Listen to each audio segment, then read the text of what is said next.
शांति।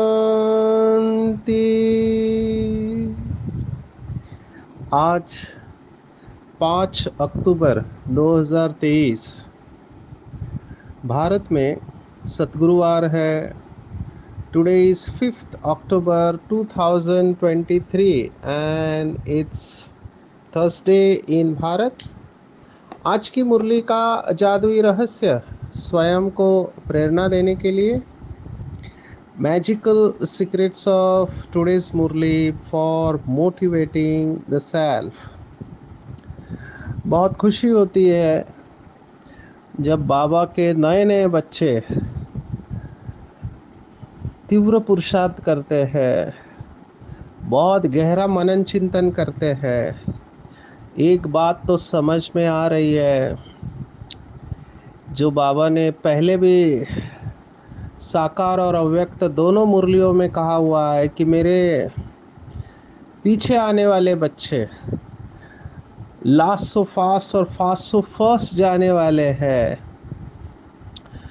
इतना गहरा चिंतन, जिसकी जितनी बुद्धि क्लीन और क्लियर होगी वही कैच कर पाएगा।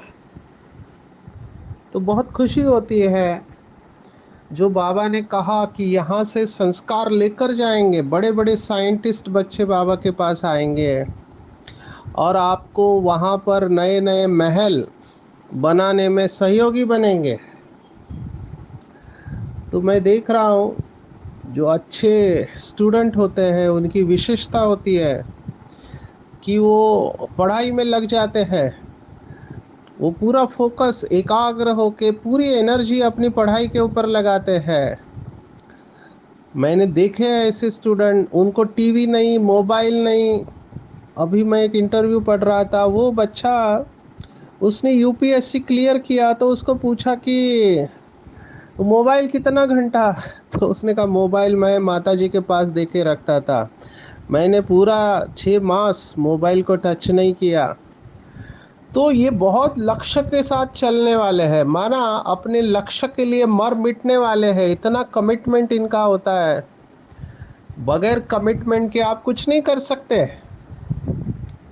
मुझे किसी ने सजेशन दिया कि हम भी शिविर लेते हैं।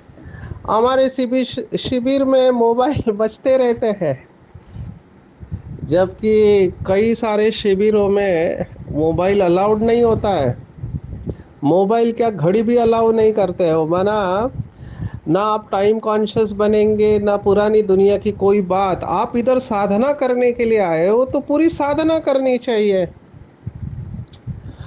लेकिन वही है, मेजॉरिटी लोग साधना भी करना चाहते हैं और पुरानी दुनिया भी अच्छी लगती है, फोकस होके नहीं चलते हैं। मम्मा का पुरुषार्थ, बाबा हमेशा मम्मा को याद करता है मुरली में। और बाबा ने कहा मम्मा तीव्र पुरुषार्थी थी। और मम्मा का स्लोगन सभी पुराने भाई बहनें जानते हैं कि मम्मा ये पुरुषार्थ करती थी कि हर घड़ी अंतिम घड़ी है। देखो कितना अटेंशन रहा होगा इस आत्मा का अपने ऊपर। ये स्पिरिचुअलिटी का क्रक्स है, बेस है।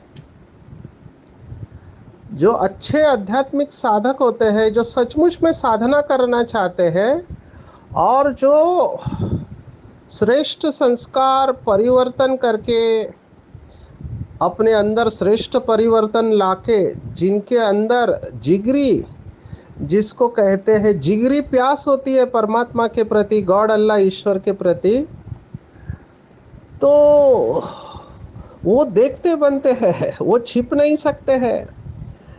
मैं अभी इस समय पश्चिम बंगाल में हूँ, बांग्लादेश बॉर्डर के पास। तो बाबा के बच्चे सब जगह पर हैं, सभी धर्मों में गए हुए हैं। तो मुझे बताया गया कि कई बच्चे दूसरे धर्मों में कन्वर्ट होने के बाद भी बाबा को उन्होंने पहचान लिया और बहुत पक्के हैं। आप सोचो, हर एक बाबा का बच्चा विशेष है, लेकिन उसमें भी जिसको बाबा कहते हैं, कोटों में कोई तो है, लेकिन कोई में भी कोई बाबा के बच्चे हैं जो बहुत श्रेष्ठ साधना करते हैं। ये सब बातें मैं इसलिए कह रहा हूँ क्योंकि कल की मुरली में भी बाबा ने कहा था कि कौन सा श्रीमत है जिसके ऊपर आप चलोगे तो आप सजाओं से बच जाओगे। सजाओं से बचने का पुरुषार्थ करना चाहिए, क्योंकि कर्म हुआ है, कर्म का फल तो मिलना ही है। आदरणीय जगदीश भाई का जब शरीर छूटा तो सभी ने देखा कि उनको लास्ट में बहुत तकलीफ हुई। माना ऐसी तकलीफ बहुत कम लोगों को हो, हम ये भावना रखते हैं शुभ भावना, लेकिन जगदीश भाई जिन्होंने इतनी दिन रात सेवा की, यज्ञ की, किताबें लिखी इतना, तो उनको लास्ट में हमने देखा उनको लीवर का कैंसर हुआ था और फिर उनको पीलिया भी हो गया था। पीलिया माना जॉन्डिस, जिसमें उनको उल्टियाँ हो रही थी। मैं उनको खुद मिलने गया जब उनको ग्लोबल हॉस्पिटल में रखा, तो मैंने देखा कि आंखें पीली हो गई है, आईवी लाइन चालू है और वो उल्टी कर रहे हैं। और देखते बनता था कि उनको तकलीफ हो रही है। और फिर मेरा परिचय दिया गया कि ये डॉक्टर सचिन आपको मिलने आए हैं, तो वो जानते तो थे। तो उन्होंने कहा कि उस हालत में उस आत्मा ने मुझे कहा कि मुंबई के सभी भाई बहनों को मेरा याद याद प्यार देना करके। आप सोचो, उस अवस्था में भी वो ये आत्मा कह रही है, पर उसको इतनी तकलीफ हो रही थी। तो हमको सचमुच में लगा, हमारे संकल्प चले बहुत लोगों के, कि जिस आत्मा ने यज्ञ की इतनी सेवा किया है उसको इतनी तकलीफ क्यों। लेकिन जब उनका शरीर छूटा और बाबा का मैसेज आया, तब हमको उसका राज पता चला। बाबा ने कहा कि बच्चे का थॉट था कि धर्मराज की सजाओं का अनुभव नहीं करना है, इसलिए उनका सभी हिसाब किताब यहाँ चुकता कर दिया गया। तो उनका ये थॉट था। आप सोचो, आप थोड़ा विजुअलाइज करो कि आप अपने पिता से बहुत प्यार करते हो, लेकिन आपके पिता के सामने ही आपको सजा मिल रही है। कैसे लगेगा। यहाँ परम पिता परमात्मा आपके सामने खड़ा है ब्रह्मा बाबा के रूप में, उसके शरीर में, और आपको सजा मिल रही है। कैसे लगेगा। जिस बाबा से हमने इतने वायदे किए कि बाबा आप आओ तो हम आपकी श्रीमत पर चलेंगे, उसको जीवन भी दिया, तन मन धन समय शास्त्र संकल्प हर एक अपनी शक्ति के अनुसार बाबा की श्रीमत पर चले। लेकिन लास्ट में जब हमने शरीर छोड़ा तो धर्मराजपुरी में हम सजा भुगत रहे और बाबा साक्षी होकर देख रहा है। ये विजुअलाइज भी किया नहीं जा रहा है, लेकिन बाबा क्या करे। बाबा ने सॉल्यूशन तो दिया हुआ है कि नष्टो मोहा बनो। तो आज की पूरी साकार मुरली ये दो शब्दों के ऊपर है, बंधन और निर्बंधन। या तो बंधन है या तो निर्बंधन है, दोनों का डेफिनेशन बाबा ने दिया हुआ है। मैं जो कह रहा था पीछे आने वाले प्रश्न पूछते हैं, वो प्रश्न भी मैं आपको बताने वाला हूँ, क्योंकि it will throw some light into the depth of the churning of some बीकेस। माना कुछ बाबा के बच्चे इतना गहरा चिंतन करते हैं जो बहुत कम लोग कर पाते हैं, उसके ऊपर हम जाएंगे। पहले इन शब्दों को हम देखेंगे, बंधन और निर्बंधन। तो बंधन शब्द ही दुख देने का है। जैसे किसी जानवर को बांध के रखा जाता है, बेचारा बंधन में है, वो कहीं जा नहीं सकता है। मैं मुंबई से हूँ, तो मुंबई में हमने देखा है कि ये हम उसको तबेला बोलते हैं, मुझे पता नहीं बाकी राज्यों में कौन सा शब्द है, जहाँ पर भैंस को बांध के रखते हैं। तो हमारे इधर उसको तबेला बोलते हैं, जिसमें भैंस को बांध के रखा है। अभी वो भैंस जितना उसका जीवन है एक ही जगह पर वो रहेगी, क्योंकि मुंबई में जगह नहीं है जहाँ पर उनको घुमाने के लिए लेके जाए। उसको घास भी उधर मिलेगा, उसका दूध भी उधर निकालते, वो खड़ी रहेगी बैठेगी, खड़ी रहेगी बैठेगी, सब उधर। और उसको खिलाते हैं और उनसे दूध निकालते हैं जो बेचा जाता है।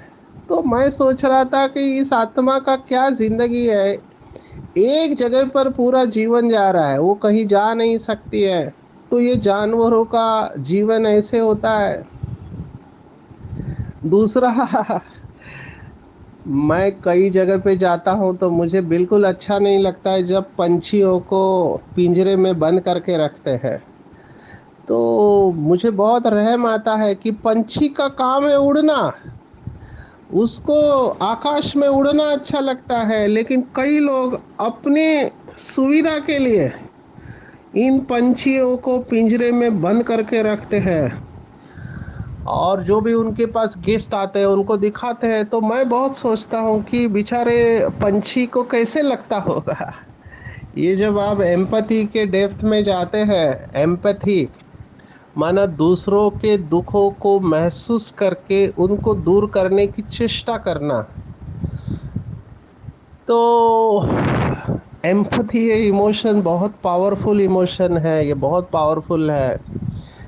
आध्यात्मिकता में हमेशा जो उदाहरण दिया जाता है वो है गौतम बुद्ध का उदाहरण दिया जाता है। आप सोचो, हम सब ने कितने बार देखा होगा कि मनुष्य की मृत्यु होती है और डेड बॉडी को उठा के लेके जाते हैं। उस समय सबको वैराग्य आता है, जिसको शमशानी वैराग्य कहते हैं, अल्पकाल का वैराग्य। सभी धर्मों में मैं देखता हूँ वैराग्य आ जाता है, लेकिन जैसे ही बॉडी को जला दिया या दफना दिया, उसके बाद वापिस आते ही फिर भी इनके फिर से दुनियावी संकल्प चलने लगते हैं।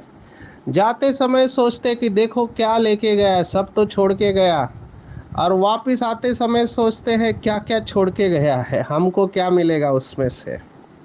ये मनुष्य का, कलयुगी मनुष्य का सवाल है। लेकिन आप गौतम बुद्ध को देखो, उसने एक बार डेथ देखा, क्योंकि उसके बारे में भविष्यवाणी की गई थी कि अगर वो मृत्यु देखेगा तो उसको वैराग्य आ जाएगा। इसलिए उनके लौकिक पिताजी ने उनको बड़ा होने तक मृत्यु क्या, फूल मुरझाना भी उसको नहीं दिखाया था। फूल भी उसके सामने खिले हुए रहने चाहिए, उसको सभी इंद्रियों सुखों की आदत लगाई ताकि वो उसके बंधन में फंस जाए। आजकल के माँ बाप भी अगर लड़का बिगड़ा हुआ है तो सोचते हैं कि इसकी शादी करा दो, शादी कराने से ये सुधर जाएगा, ऐसे समझते हैं। गलत है, ऐसा नहीं होता है। तो गौतम बुद्ध के साथ भी यही हुआ।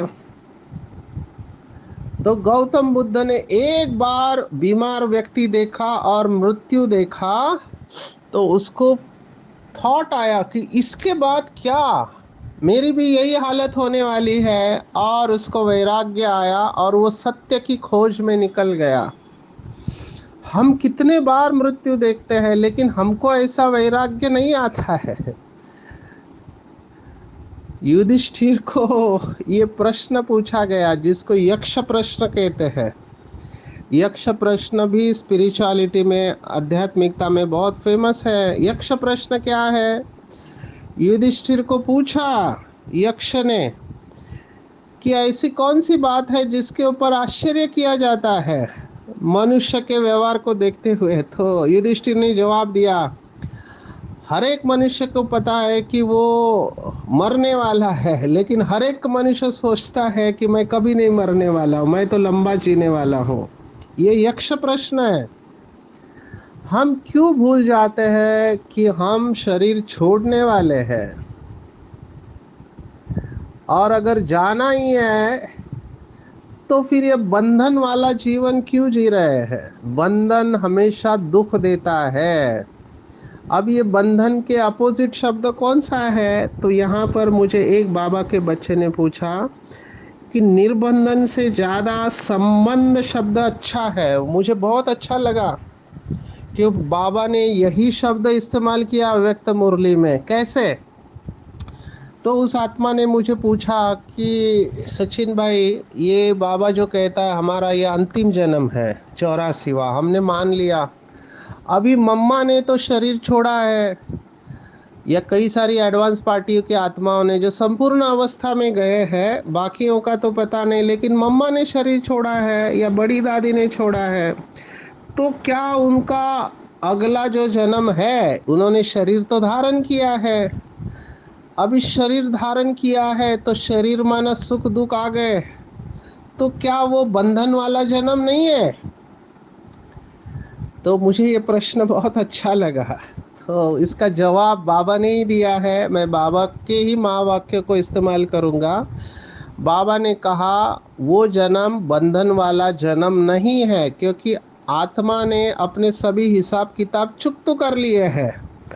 तो वो जन्म कौन सा है? तो वो जन्म है संबंध वाला जन्म। अभी इसीलिए बंधन और संबंध में फर्क है। संबंध में आ रही है वो आत्मा शरीर के, लेकिन शरीर का उसके ऊपर इफेक्ट नहीं आ रहा है। ये वैसे ही है जैसे अवतार अवतार होते हैं, उनके ऊपर इफेक्ट नहीं आता है। वो जिस शरीर में प्रवेश करते हैं उस शरीर को दुख भोगना पड़ता है, लेकिन उनको कोई तकलीफ नहीं होती है। अब ये समझना थोड़ा मुश्किल है, लेकिन हम कोशिश करेंगे। मैं बंधन के साथ ही लेता हूँ। तो मैंने पंछियों का उदाहरण भी इसलिए दिया क्योंकि स्पिरिचुअलिटी में पंछी का ही उदाहरण देते हैं। एक गीत भारत के बॉलीवुड में फेमस हुआ, पिंजड़े के पंछी रे तेरा दर्द न जाने कोई रे, चुपके रोने वाले रखना छिपा के दिल के छाले रे, पिंजड़े के पंछी रे। तो देहधारियों का प्यार और परमात्मा का प्यार, इन दोनों में फर्क बताते हैं कि देहधारियों का प्यार भी पंछी बनाता है। माना जब किसी से प्यार हो जाता है तो आपको बहुत खुशी का अनुभव होता है, लेकिन दोनों के प्यार में फर्क क्या है? तो देहधारियों का प्यार पिंजड़े का पंछी बनाता है। आप है पंछी लेकिन पिंजड़े के पंछी है। और परमात्म प्यार हमको उड़ता पंछी बनाता है। तो बाबा यही कह रहा है आज कि माया बंधन में बांधती है और बाप बंधनों से मुक्त कर देते हैं। तो हमारे पास अभी संगम युग पर ऑप्शन है, या देहधारियों के प्यार में फंसे या परमात्म प्यार से बंधन मुक्त हो जाए। तो ये जो एडवांस पार्टी वाली आत्मा है, ये नंबर वार इस प्रकार से संबंध में आएगी। तो इनका अवतारी जन्म है जो संपूर्ण अवस्था में गए हैं, वो कोई विशेष कार्य के लिए गए हैं। इनमें भी तीन ग्रुप है। एक जो हाईएस्ट और प्योर सोल है, उनका काम है देवताओं को जन्म देना। इसको भी अच्छी तरह समझना है। देवताएं विकारी शरीर के द्वारा आ नहीं सकते। क्यों? क्योंकि देवताओं के लिए पवित्र शरीर चाहिए। तो गर्भ महल में देवताएं रहते हैं, गर्भ जेल नहीं है, उनको कोई भी दुख नहीं मिल सकता। तो देवताओं को जन्म देने वाली आत्माएं संपूर्ण पवित्र होंगी। दूसरे एडवांस पार्टी वाले आत्मा है, इसमें से कई वापिस बाबा के बच्चे बन जाते हैं। ऐसे बहुत सेंटर पर हमने देखे हैं कि किसी प्रकार से शरीर छूट गया, फिर बचपन से ही सेंटर में आना चालू कर देते हैं। हमने तो ऐसे बच्चे देखे हैं, छोटी छोटी कुमारियाँ साड़ी पहन के सेंटर पर आते हैं, कहते हैं मैं ब्रह्मा कुमारी हूँ, मुरलियाँ चलाती। आपने ये सब वीडियो वायरल होते देखे होंगे। तो ये बाबा के बच्चे फिर से बाबा के पास आ गए। तीसरे हैं जो सतयुग की नई इन्वेंशन के लिए निमित्त बनेंगे, क्योंकि सतयुग में देवी देवताओं के लिए जो भी साधन चाहिए, वो साधन को जन्म देने वाले यही आत्माएं हैं जो बाबा के पास ज्ञान लेकर गए हैं, पर इन्वेंट्री बुद्धि है। और तीसरे है चौथे जो विनाश के लिए निमित्त बनेंगे, माना वो प्रेरणा देंगे जो विनाश करने वाले हैं उनके लिए। तो ये एडवांस पार्टी के अलग अलग ग्रुप है। उसमें संबंध की आत्मा वही आती है, बाकी लोगों को तो अपना हिसाब किताब फिर से क्रिएट करना पड़ता है। लेकिन ये संपूर्ण अवस्था में शरीर छोड़े हुए आत्मा, इनको सजा नहीं मिलती है। ये इनका जन्म अवतार का जन्म होता है। तो ये बंधन और संबंध, ये दोनों शब्द बहुत इंपॉर्टेंट है, आपको समझना पड़ेगा। अभी इसी के साथ हम थोड़ा समझते हैं। बाबा ने कहा कि जीवन मुक्त अवस्था में कौन जाएंगे?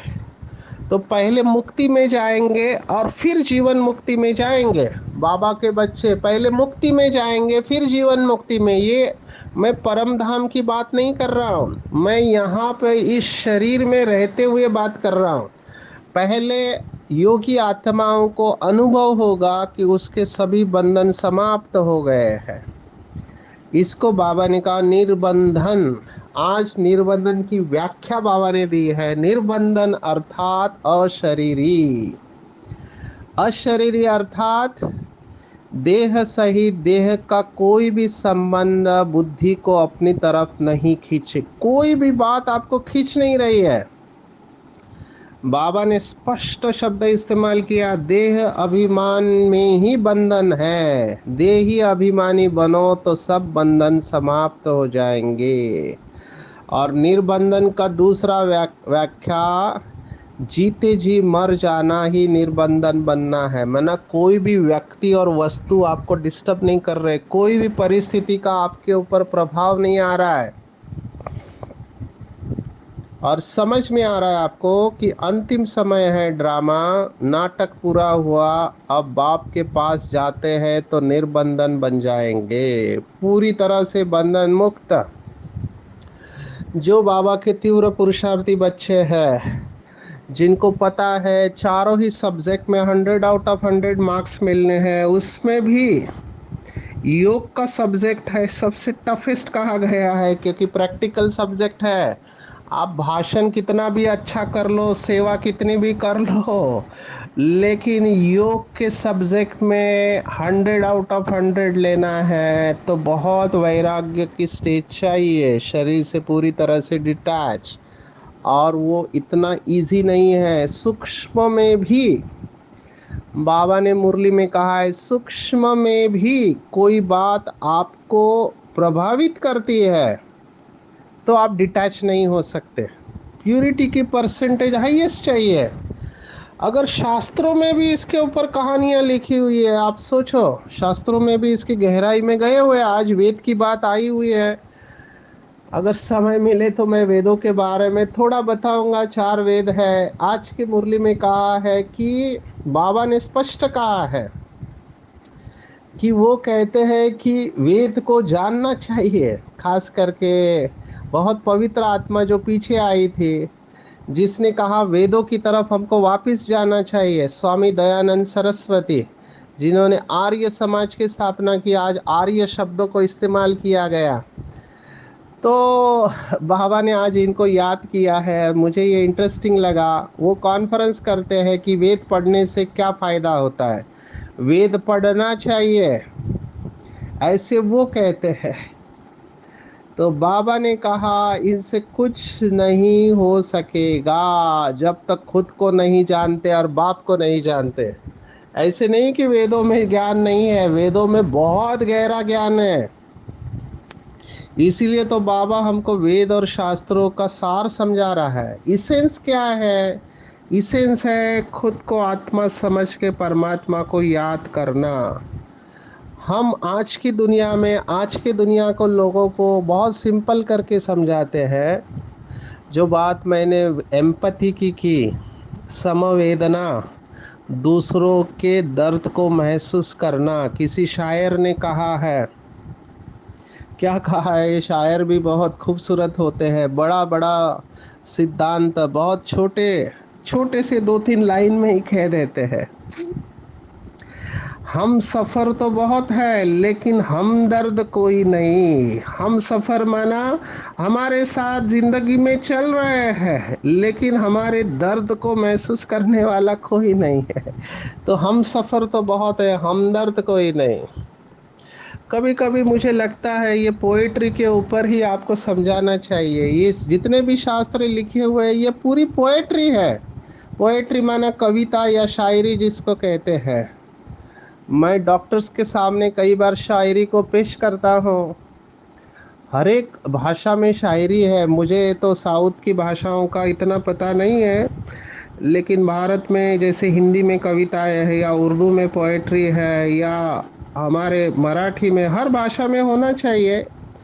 तो उर्दू की पोएट्री मैं सुनाता हूँ। बशर करके एक पोएट होके गया, उस पोएट ने लिखा है कि वो अपने आप से बात करते ही है लोग। उसने कहा कि ख्वाहिशों के इन बाजार में तू क्या क्या कर रहा है बशर।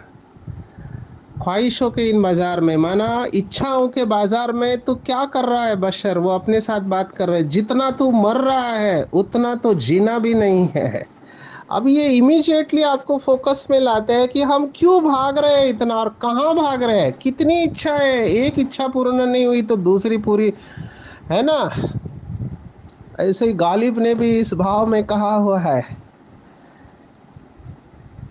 गालिब ने तो बहुत गहरी बात कही हुई है। आज का सेशन कविताओं के ऊपर नहीं है, लेकिन इन्होंने ये सत्य को रियलाइज किया है। एक ग्रीक का पोएट है रूमी, उसने भी यही भाव से कहा है कि हर ख्वाहिश पे दम निकले, मेरे इतने अरमान निकले फिर भी कम निकले।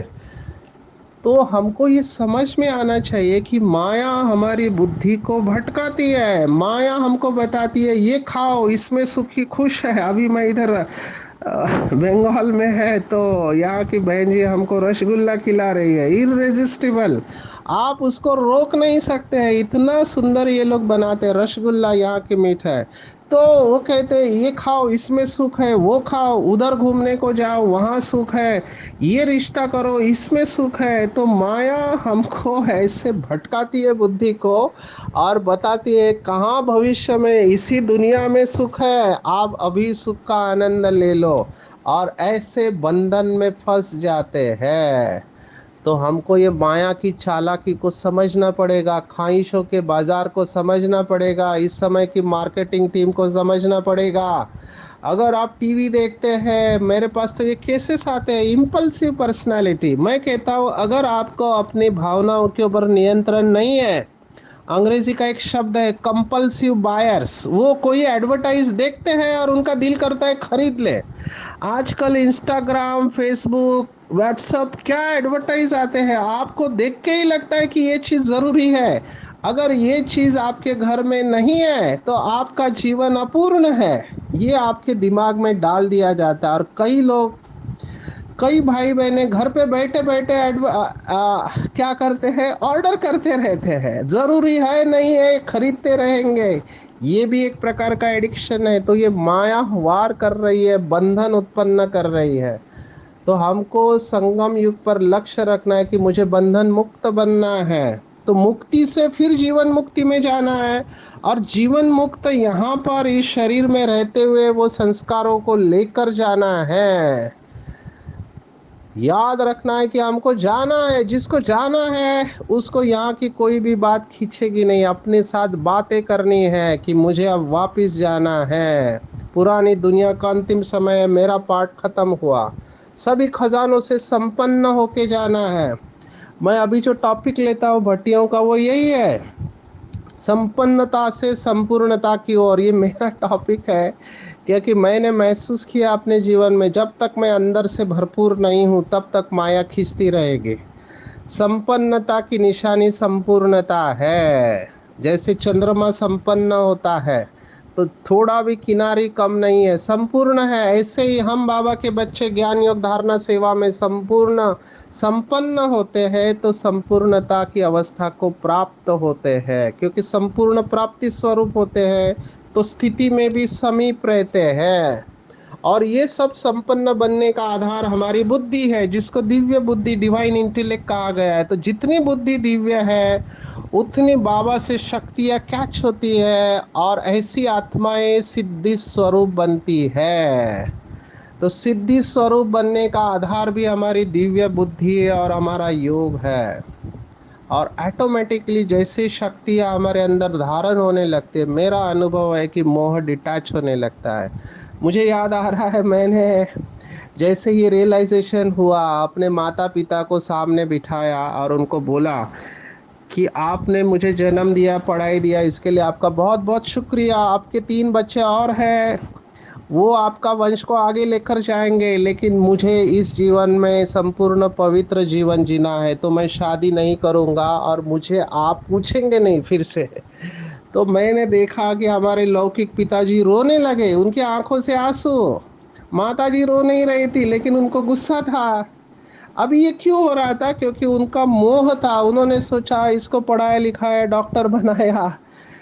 लेकिन मैं साक्षी होके देख रहा था कि ये आत्मा है, बाबा के बच्चे हैं, इनका मोह है इसलिए वो रो रहे हैं। उसके बाद फुल स्टॉप।